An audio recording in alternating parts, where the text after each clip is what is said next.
Muito bem, estamos de volta com o programa de Carrinho e vamos agora para a entrevista da semana. O futebol sob os olhos táticos e de conhecimento de mercado, informação com conteúdo e atenta aos mínimos detalhes. O De Carrinho conversa neste final de semana com o carinhosamente chamado de catedrático pelos seus colegas, Cristiano Munari, jornalista de GZH e da Rádio Gaúcha.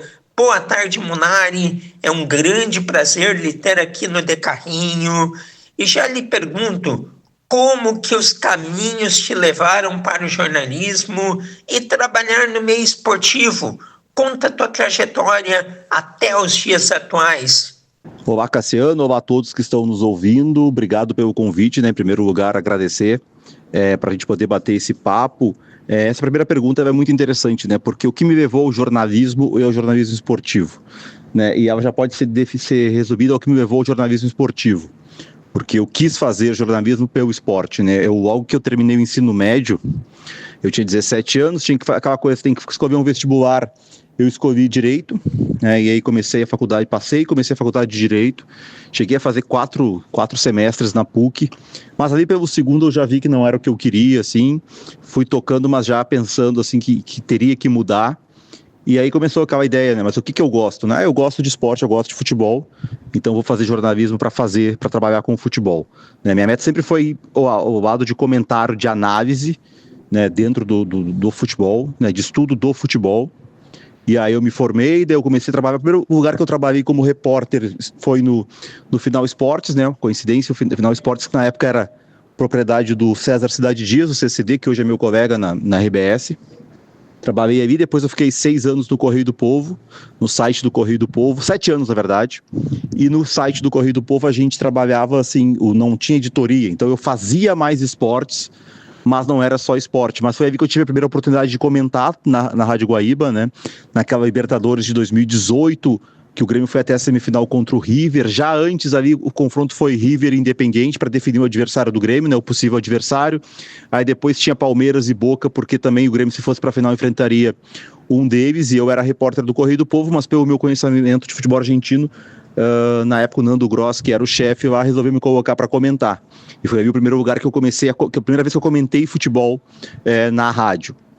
E depois eu saí do Correio do Povo, quando surgiu a oportunidade de ir para a RBS 2019. Estou aqui, então, já há 6 anos, né, na RBS. No meu primeiro ano, no 19, eu já participei do Sala na época, porque tinham também o Grêmio de novo na Libertadores, na semifinal contra o Flamengo, e ali era um dia antes, né, da decisão aquela do Grêmio e Flamengo no Maracanã, tinha o Boca e River, né, e aí sairia dali um possível adversário. Então eu fui convidado para participar do Sala, para falar sobre os times argentinos. Então, assim, tinha 3, 4 meses de empresa, eu participei pela primeira vez do Sala, né, que é o maior programa do Rádio Gaúcho, o maior programa do rádio brasileiro, assim. E aí depois fui seguindo o caminho, e hoje, né, eu participo do Segue o Fio, que é o grande projeto assim, meu na RBS, né, de participar, um programa que está tendo um grande sucesso, participando de algumas jornadas com comentário, mas assim, chegando ao que eu sempre quis, que foi sempre o comentário, sempre a análise, né, o tratar o futebol com a seriedade que ele merece, né, de tentar entender os porquês do jogo, por que o treinador faz isso, por que o jogador faz aquilo, o que acontece no jogo, é o lado que eu mais gosto.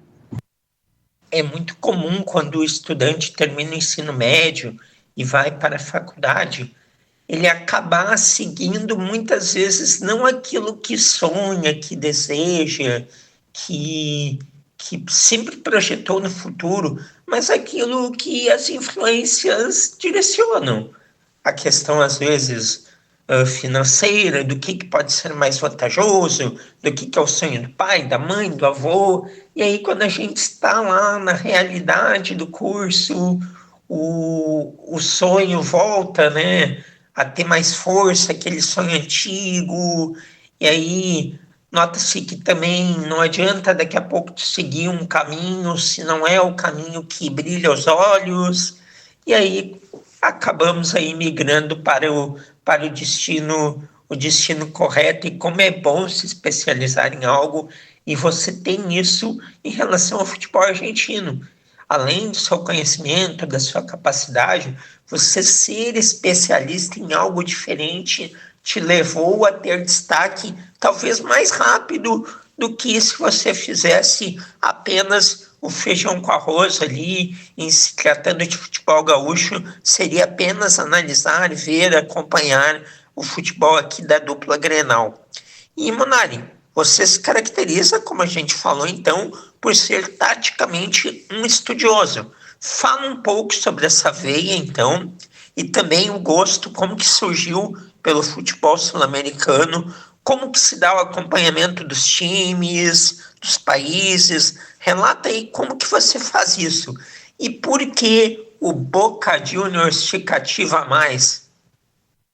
A questão do lado tático vai sempre porque eu sempre gostei muito desse lado estratégico, assim, eu lembro lá com 12, 13 anos no videogame, eu já ficava toda hora mexendo em tática, sempre gostei de mexer no videogame, de como o time ia jogar, depois no Championship Manager, que era um jogo que todo mundo na minha idade de adolescência jogou, que era um jogo muito de mercado, de contratação, então eu sempre gostei dessa parte de ficar observando, de conhecer jogador.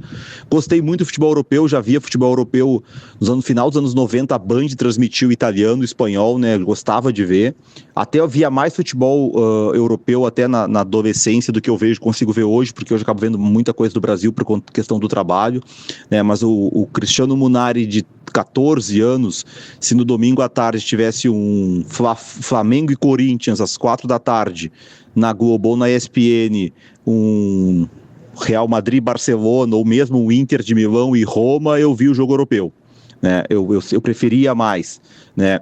Depois veio aí a questão do futebol sul-americano, em relação de ser apaixonado pelo futebol argentino, que é muito em conta do Maradona, da idolatria que eu admito ter pelo Maradona, pelo personagem Maradona. Por conta do Maradona eu começo a torcer pro Boca, e aí depois vem aquele grande time do Bianchi ali, 2000, 2001, 2003, que ganha as Libertadores.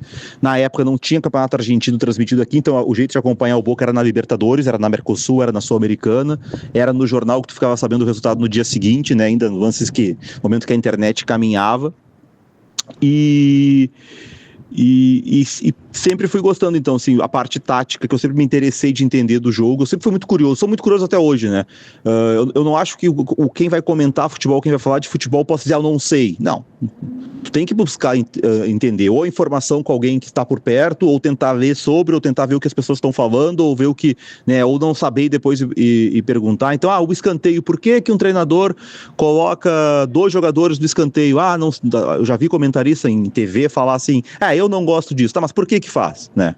Faz porque se coloca um destro e um canhoto, tu causa dúvida na marcação adversária, porque o adversário que marca por zona, o posicionamento dele depende de se é um destro ou se é um canhoto que vai bater.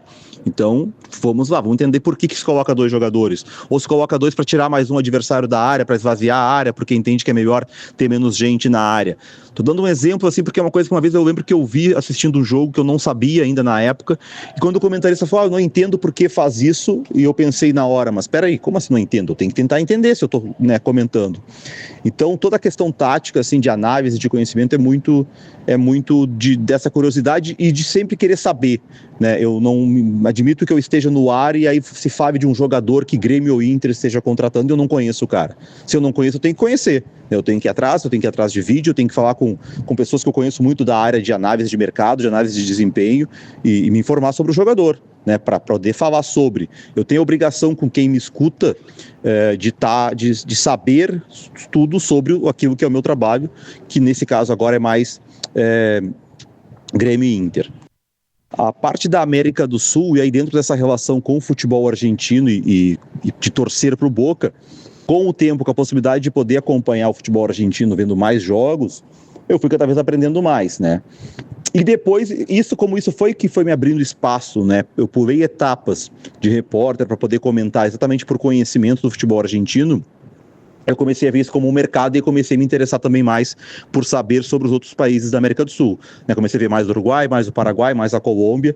Isso já é um acompanhamento que eu faço já há mais de 10 anos, de jogadores também, porque aí também, com o aumento de número de estrangeiros no futebol brasileiro, o Grêmio e Inter começaram a procurar mais, né? E isso me abriu espaço nacionalmente, até de participar com jornalistas de Rio, São Paulo, sobre adversários de times de lá na Libertadores, de jogadores, assim. Então foi algo que foi me abrindo o caminho. Eu fui sendo conhecido até nacionalmente por isso, assim, mas a origem é a paixão pelo futebol argentino, que era o que eu acompanhava inicialmente em termos de América do Sul, era a Argentina, mas aí depois, quando eu vi que isso era um mercado e que me abria portas, eu comecei a acompanhar o resto, assim, e sigo até hoje. Você é de uma época nostálgica do futebol, Munari. A época, óbvio que hoje é muito melhor, óbvio que hoje a informação é instantânea, que a gente pode ver tudo ao mesmo tempo e a qualquer lugar, em instante, mas a época nostálgica da TV aberta, da dificuldade de informações do lado lúdico, de conferir resultados em jornal, placares na rádio, é uma época muito nostálgica para quem é mais antigo. E nesta época nostálgica, tivemos o efeito Boca Juniors, campeão da América em 2000, em 2001, em 2003, um time marcante do Bianchi, Palácio, Palermo. É uma época, é um período em que é muito natural. Acredito que muito mais brasileiros criaram aí simpatia pelo Boca e essa oportunidade de mercado de você encarar o futebol argentino e outros países sul-americanos, como a gente falou anteriormente, é um caminho que você felizmente aproveitou, foi muito bem sucedido e começou a avançar na profissão, o que é muito importante, o sempre ser curioso, sempre querer saber mais. A gente vê muita preguiça na parte da análise do futebol. Como você comentou, por que dois jogadores vão bater o escanteio? Não sei, não quero saber. Não, isso é preguiça. É a preguiça de fazer o próprio trabalho. Infelizmente, existe um lado empírico do comentário esportivo, que eu acho muito bom, porque também dá sacadas extraordinárias, mas esse lado tático, ele é essencial. É essencial. E se a gente entrar em um outro debate, que hoje nós temos muitos ex-jogadores comentando, e o que não tem nenhum problema, é sempre essencial dizer que é importante. Pode ter o ex-jogador, mas tem que ter um analista tático junto dele, porque isso faz o comentário esportivo ser complementado. E, Munari, vamos explorar o teu conhecimento. Atualmente, quem são os jogadores sul-americanos que estão na América do Sul, sem ser no Brasil, que mais chamam a tua atenção? A América do Sul tem muitos talentos, né? Hoje o grande jogador que está sendo formado na América do Sul, enquanto a gente está conversando, esse jogador pode a qualquer momento ter a venda confirmada para o Real Madrid, é o Mastantuono, né? O meia do River, que tem uma trajetória curta como titular do River, mas que já está mostrando uma qualidade enorme. Não por acaso o Real Madrid tenta sua contratação e o PSG disputa, e já foi convocado para a seleção argentina pelo Scaloni. Ele acaba até passando aquilo que se projetou do Etcheverry, né? O Etcheverry que surge muito bem também, outro meia do River, que vai muito bem no Mundial Sub-17, faz 3 gols no Brasil e Argentina, é vendido para o Grupo City, mas o Etcheverry não teve nessa etapa de seleção principal e no City jogou pouco, né, até agora. O Mastantuono parece ele surgiu um pouco atrás, mas ele já tem seleção principal e já está indo para o grupo principal do Real Madrid, provavelmente. Então esse é o principal jogador. Outro jogador que eu gosto muito e que está aparecendo já bem na Libertadores, o Maher Carrizo, do Vélez, um atacante que joga normalmente pelo lado direito, vem para dentro, faz gol, é um jogador com capacidade de jogar pelo lado, por dentro. Também no Vélez tem um jogador que eu gosto muito, o zagueiro Valentim Gomes, que já está há algum tempo, com 17 anos foi titular do Vélez. é um jogador com uma boa capacidade de construção, assim. Hoje são esses 3 jogadores no futebol argentino, assim, que eu vejo com a maior capacidade, nem são jogadores, assim, que poderiam ser contratados por times brasileiros, são jogadores de um talento tão grande que logo a gente vai ver brilhando em grandes clubes da Europa. Perfeito, olha aí, estaremos atentos então, hein? Jogadores aí do Vélez, do River, casualmente times argentinos, e este ano os times argentinos estão melhores, as campanhas aí na Libertadores, com eles conseguindo o primeiro lugar em seus grupos, indicam isso. Olho vivo nos argentinos, pois o nível subiu por lá. Estamos aqui conversando com Cristiano Munari, analista de GZH da Rádio Gaúcha, do YouTube também de GZH, grande Munari, um profundo conhecedor do futebol sul-americano. E Munari, temos definidos os confrontos da Libertadores, da Sul-Americana e dos playoffs para as oitavas da Sula. Quais equipes te chamam mais atenção e quem você considera favoritos para essas competições? Há muitas ameaças para os brasileiros? A Libertadores ela se tornou, nos últimos anos, uma grande Copa do Brasil, eu até dizia, né, com Boca e River. Né, e variando qual dos dois que poderia brigar. Nesse ano nem tem o Boca, né, e tem o Racing como o argentino mais forte, mas o que eu digo da Copa do Brasil com Boca e River é pela questão econômica, né, porque economicamente os times brasileiros estão muito acima dos outros. Tem a questão do calendário, que a Libertadores seu ano inteiro favorece o futebol brasileiro, lá atrás favoreceu, né, porque quando houve a mudança no calendário da Conmebol, foi de 2016 para 2017, naquele momento, dos 10 países da América do Sul, 9 faziam um calendário europeu, começando a temporada em julho de um ano, terminando em junho do outro, só o Brasil tinha esse calendário anual de janeiro a dezembro, e a Conmebol faz um calendário brasileiro, né, isso beneficiou o Brasil naquele momento. Hoje já muitos países da América do Sul mudaram para o calendário anual para se adaptar à Conmebol, mas aí foi uma mudança da Conmebol que beneficiou o Brasil, ao aumento de número de clubes brasileiros, né, para 7 brasileiros fixos, sendo que pela primeira vez na história o Brasil foi o único com mais vagas, né, sempre Brasil e Argentina dividiram ali, quando era 4, quando era 5, quando era 2 lá atrás, mas de repente o Brasil passou a ter 7, a Argentina 6 e os outros menos.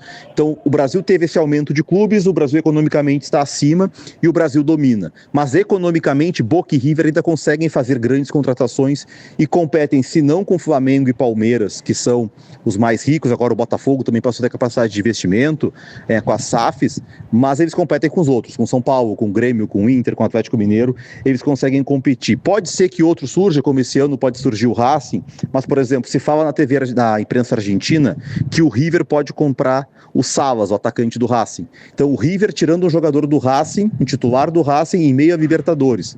Questão econômica de novo. Então o Racing está muito abaixo. Para competir com os brasileiros, só Boca e River. Esse ano sem o Boca, eu acho que só o River pode tirar o título da Libertadores de algum brasileiro. Na Sul-Americana é diferente. A Sul-Americana ela abre um leque maior, até porque os times que estão ali, os brasileiros, não são os mais fortes, né, não são os mais ricos brasileiros e também nem tratam com prioridade. Sempre que um time brasileiro joga um jogo decisivo de Libertadores, oitavas, quartas, semi, ele dá uma preservada no Brasileirão, né? Ele vai muito forte. Na Sul-Americana já não, né? Os times dividem forças e essa divisão de forças dos brasileiros, ela permite que os estrangeiros tenham chance. Não, por acaso a LDU foi campeã não faz muito tempo, Defensa e Justiça, ano passado foi o Racing. Hoje, se eu for citar um time como principal adversário dos brasileiros, eu coloco o Independiente, que voltou a fazer boa campanha no futebol argentino e que é um clube que valoriza muito as Copas, né? Então o Independiente certamente vai levar muito a sério a Sul-Americana e é um forte adversário. Pois é, o Independiente ainda é até hoje o maior campeão da Copa Libertadores da América com 7 títulos. O último lá em 1984, mais recentemente ganhou Copa Sul-Americana. O Independiente da Argentina aí classificado para as oitavas da Sul-Americana. Bom, agora, Munari, vamos então voltar para o futebol gaúcho, falar de dupla Grenal, que você também acompanha tanto. Em relação ao Inter, por onde passam os ajustes para o segundo semestre e o que dá para projetar do Colorado?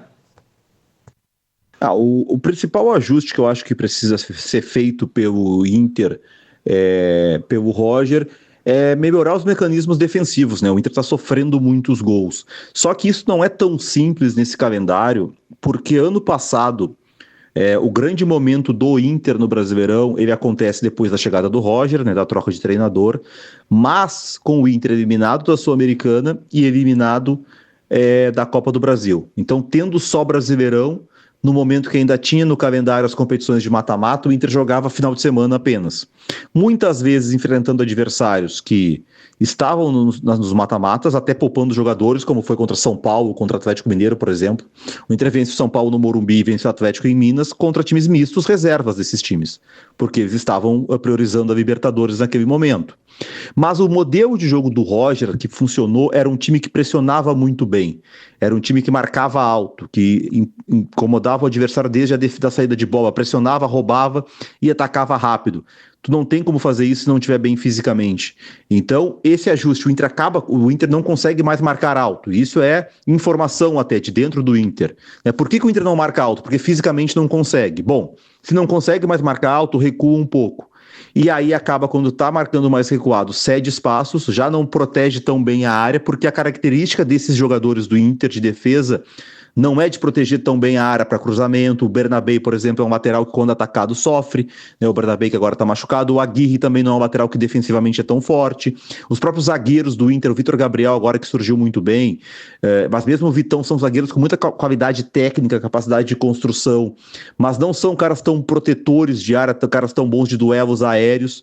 Então o time acaba sofrendo mais. Esse time funciona melhor marcando alto, pressionando alto. Só que para isso precisa fazer escolhas. Então, para mim, o Inter vai ter que definir as Copas como prioridade a partir disso. E aí vai ter que poupar no final de semana no Brasileirão. Para chegar forte na quarta-feira e jogar Copa do Brasil, jogar Libertadores, vai ter que deixar o Brasileirão de lado. Mas como deixar o Brasileirão de lado se está perto do rebaixamento? Então, o grande objetivo do Inter é somar pontos naqueles jogos antes da Copa do Brasil contra o Fluminense, para poder deixar o Brasileirão de lado.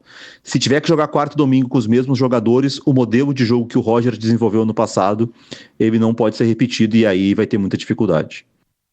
Pois é uma escolha complicada, polêmica de ser feita, não é?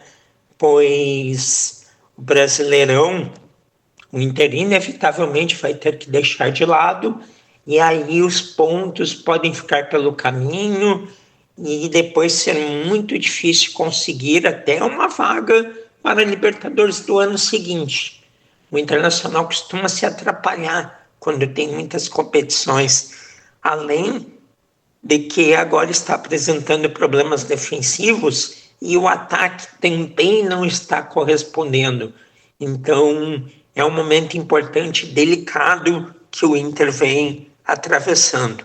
E do outro lado, não menos delicado, mas com agora um respiro, um alento, temos o Grêmio. Vinha muito mal, vem apresentando uma melhora. E faço a mesma pergunta, Munari. Qual o limite para o tricolor? Você acredita em um segundo semestre sem maiores preocupações? O Grêmio, eu não concordo com quem acha o elenco do Grêmio tão ruim, né? O time do Grêmio do meio pra frente, tu tem do Vive Sante pra frente o Vive Sante, tu tem o Monsalve e o Cristaldo como meias, tu tem o Kiki Oliveira, o Aravena, o Amuso, que foi uma contratação que até agora não funcionou, mas tecnicamente é bom jogador, tu tem esse garoto agora surgindo, o Alisson, o Mac, que logo vai voltar a ficar à disposição, que é um garoto que a gente falou muito sobre ter capacidade, aí os centroavantes do Bright White e o Arezzo são de bom nível, o Cuejar que veio como volante é um jogador que se tiver bem fisicamente vai conseguir jogar, não é um elenco para brigar por título, para brigar por G6, não é isso, mas não é um elenco para a gente achar que vai ser rebaixado. O Grêmio tem que trabalhar mal para ser rebaixado. Defensivamente, sim, tem problemas, a direção errou muito nas contratações, errou para mim desde o goleiro, eu não teria contratado o Volpe, eu acho que o Volpe é insuficiente para o Grêmio. O Grêmio não contratou o zagueiro destro que precisava, não por acaso o melhor momento defensivo agora com o Mano é com Kahneman e Wagner Leonardo, foi o erro da direção. A direção do Grêmio errou nas contratações os laterais, né, do João Lucas para lateral direita, que não é melhor que o João Pedro e que o garoto Serrote que o Grêmio tinha, e a direção errou em 2 laterais esquerdos no começo do ano, o Luan Cândido e o Lucas Esteves, até agora, até acertar com o Marlon, mas por ali se perdeu muito tempo. Defensivamente, sim, o Grêmio é insuficiente para o seu tamanho, mas ainda assim não é um elenco para cair. Passa a partir do que agora? Contratar esses jogadores, né, o zagueiro destro é essencial, mais um lateral eu acho que também precisa, e se o Cuéllar não vai conseguir jogar, vai ter que trazer um volante, né? A partir disso, aí o trabalho do Mano, né? O Mano é um treinador conhecido por arrumar times de trás para frente, que é uma ideia completamente diferente da do Quinteiros. Aí também é a diretoria do Grêmio, porque a diretoria do Grêmio apostou no Quinteiros e 4 meses depois do Mano, o que me deixa a impressão de que é uma direção que não sabe o que quer, né? Não sabe onde quer sabe onde quer chegar, mas não sabe como. E quando tu muda do Quinteiros para o Mano, tu muda muito comportamentos, né? E demora um tempo. O Mano já falou sobre isso, a marcação que muda a marcação individual para marcação por zona, marcando mais recuado, um time que a ideia dele é ter mais jogadores no meio campo e não jogar com 2 pontas. O elenco do Grêmio foi montado, o Grêmio não por acaso tem 4 pontas, né? E contando o garoto Alisson tem 5. Por que tu vai ter 5 pontas em um elenco se o Mano quer jogar com 1 ponta só e quer um meia do lado direito, do lado, né? A ideia do Mano é ter 2 volantes, um camisa 10, um meia que jogue pelo lado, no outro lado um ponta e um centroavante. Então o Grêmio tem 5 pontas no elenco e dentro da ideia de jogo do Mano só um jogaria. E o Grêmio precisa contratar esse meia que jogue pelo lado. Por quê? Porque lá atrás o elenco foi montado por Quinteiros. Então o Mano também tem que se adaptar a isso. O Grêmio vai precisar trazer esses jogadores, o zagueiro destro, o lateral e um meia que jogue pelo lado para o Mano fazer o seu jogo. E aí, se o Mano trabalhar bem, o Grêmio não vai correr risco de rebaixamento. Mas precisa melhorar, claro, bastante para pensar, por exemplo, numa vaga de Libertadores. Com certeza. E agora vamos falar então, Munari, da seleção brasileira. Em relação à seleção, que teve aí na última quinta-feira a estreia do Carlo Ancelotti, Equador e Brasil, jogo xoxo, sem grandes emoções, mas no novo normal do futebol dizem que empatar no Equador é bom, então estreia segura aí da seleção. Você acredita no trabalho do Ancelotti e no elenco atual? E é possível sonhar com algo grande na Copa de 2026, Munari?